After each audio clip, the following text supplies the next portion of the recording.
Yep, now we're recording. Hi, everyone. Welcome to another episode of Books We've Read. And today's episode is about children's series that we like. We chose books that were in Cloud, which made it a little difficult for us because we weren't able to pick our first choices. Not that we don't like these authors, we do. You just probably know them, and we wanted to try and pick ones that were a little more obscure so that we could introduce you to maybe authors and books that you weren't aware of. So, anyway. Well, maybe we'll do it when we can actually check out books too. Be like, hey, grab this one from the library. But for now, it's only on Cloud. Yes, eventually we'll do this again. So we're not going to tell you what our first choices actually were because I'm sure over the years we're going to redo themes anyway because this is books we've read, not our favorite books in the world because, well, I don't know about Sarah, but I don't have favorite books. I am totally not loyal when it comes to authors and books. And it's only authors and books. Good thing for my husband because I'm loyal to husbands. But when it comes to books, I'm always like, oh, this was a great book. All right, next. Ooh, who's got the next great book? Nah, I have no favorites. I'm a combination. I have my all-time favorites, and then I have, like, my favorite of the moment. So, and there's certain authors that I will just always love because I've always loved them. Even if they have, like, a terrible book, I'm still like, but they're a great author. All these other books are great. So. That's true. That's true. I guess I do like some authors, but I'm always looking for the next greatest new thing. So anyway, I picked Mo Willems Pigeon Series. And if you've never read the Pigeon Series, if you are a parent and have a young child and you do not know about the Pigeon Series, you need to immediately, after watching this video, go on Cloud Library and download a Pigeon book. This is his first book. This was what made the pigeon famous and him. And it's called Don't Let the Pigeon Drive the Bus. And I like the pigeon because he sort of has difficulties regulating his emotions, which a lot of children can relate to and probably a lot of adults can relate to as well. And he kind of has a freak out in every book, which is super adorable. And if you love doing funny voices, you can do them with the pigeon books. Now, my favorite pigeon book, well, here I just said I don't have a favorite, but I do have a favorite in the pigeon book, which is The Duckling Gets a Cookie. Now, most of the pigeon books are just the pigeon, but there are two books, The Duckling Gets a Cookie and The Pigeon Finds a Hot Dog, in which the duckling is also a part of the book. And you can do really cute voices with that. I do the duckling, hello, I'm the duckling. And then the pigeon is like, how did you get a cookie? And then he freaks out, and it's just really adorable. And some of the, so here's sort of an example of one of where he's freaking out a little bit. This is before he totally freaks out, but he goes on these little rants on part of his freak out, and he's like, oh, there's more. Sometimes I ask for a hug. I ask to stay up late, or I'll ask for more stories. I can't count the times I've asked for my own personal iceberg. Oh yeah, I'm the askingest pigeon in town. But do I get what I ask for? Here's the freak out. No! That's how I do it. You know, everyone's got their own thing. It's not fair. Ducklings get everything. Pigeons like cookies too, especially with nuts. Why did you get that cookie? Oh, and then here's the best part. So I could give it to you. And another thing. What? You're giving me that cookie? With the nuts. Can't read the whole thing because I don't want to get copyright pinged, but super cute. That one would be okay. I actually have it in all the videos I've been posting. That's one I've read too, because Mo Willems gave everyone permission. Oh, he did. Okay. So we're safe on that one. Yes.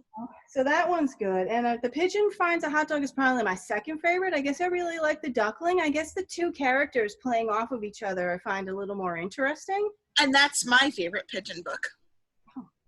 And the original one, Don't Let the Pigeon Drive the Bus, there's a little bit of a play off with the reader and with the bus driver. Because in this story, the pigeon wants to drive a bus so bad. And the bus driver, of course, won't let him drive the bus because he doesn't have one, a driver's license, and two, he doesn't know how to drive a bus. So the bus driver needs to take a break, and he asks the reader, "Can you keep an eye on things for me? And don't let the pigeon drive the bus." So as soon as the bus driver leaves, the pigeon, of course, tries to convince the reader to let him drive the bus. And so it's really cute, especially if you do it on a story time and you get the kids to sort of um, answer the pigeon, because the pigeon will be like, "Come on, let me drive the bus, please." And if you get the kids to be like, "No, you can't drive the bus," it's just fun. My quids. Yes, my quids. I have quids. My kids quote that book all the time when we're driving. Actually, it's really cute.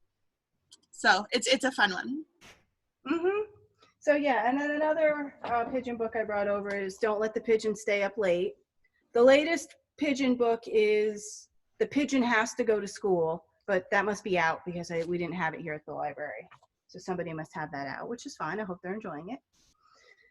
So when we have 2 copies of all the pigeon books, because since we're a small library, it's hard for us to have multiple copies of a lot of books, but the pigeon is one that we have 2 copies of because they're very popular. So come in and check them out. When we are able to finally allow people to take out print things again, place your order, borrow some pigeon books, but for now you can go and look at them on Cloud Library, which is fun as well, but it's not the same as having a print book in your hand, I think, especially when you're reading to children. And like I said, I've read a bunch of the pigeon books. They're all on our Facebook and our YouTube channel. Oh, excellent. There's another place you can find them. Just scroll through and look for the pigeon books. Yes. And like our videos and subscribe to our channel and all that other stuff. All that good stuff that we never said.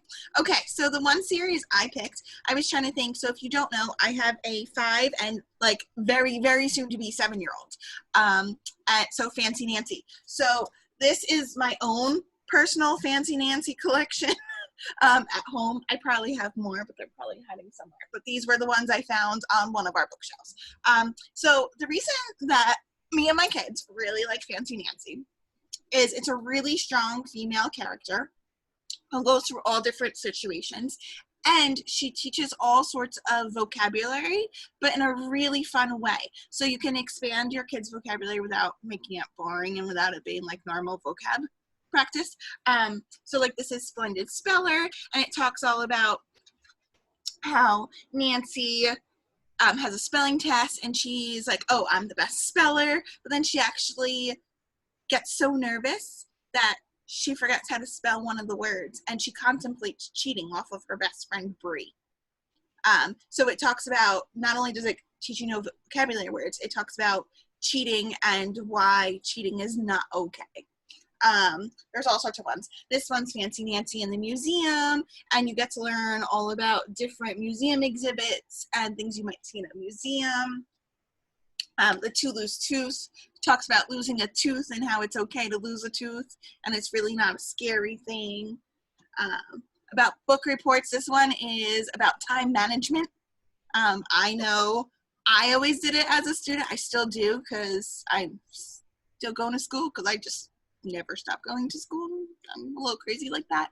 And my kids do it too, and I'm sure yours do it too. I know they do because they come to me, Miss Sara, I need a book. My book report's due tomorrow. What? Why did you wait? Like, till today? So this kind of, Nancy has the same situation where she kind of waits till the last minute and focuses too much on the drawing and doesn't get her book report done. And so the consequences of that. This one, Fancy Words for Accessories. So they're really great there. So let's see, let me pull some of the words just so you have an idea of some of the words that, so this one is aspiring artist. So the words are that she teaches are exhibit, success, manicure, splendid.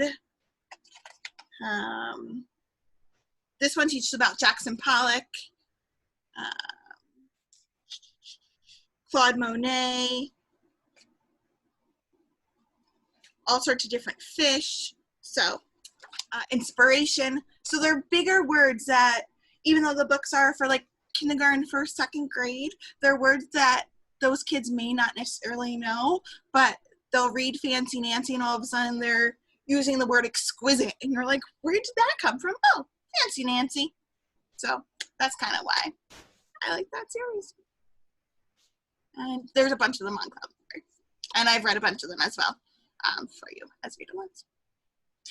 So yeah. So you got 2 options again, Cloud and Sarah's videos. Yep. So, all right. I think that's it. I think that's about it. So until next time, guys. Yes. Bye. Bye. And if I can get it to stop recording, that'll be even better.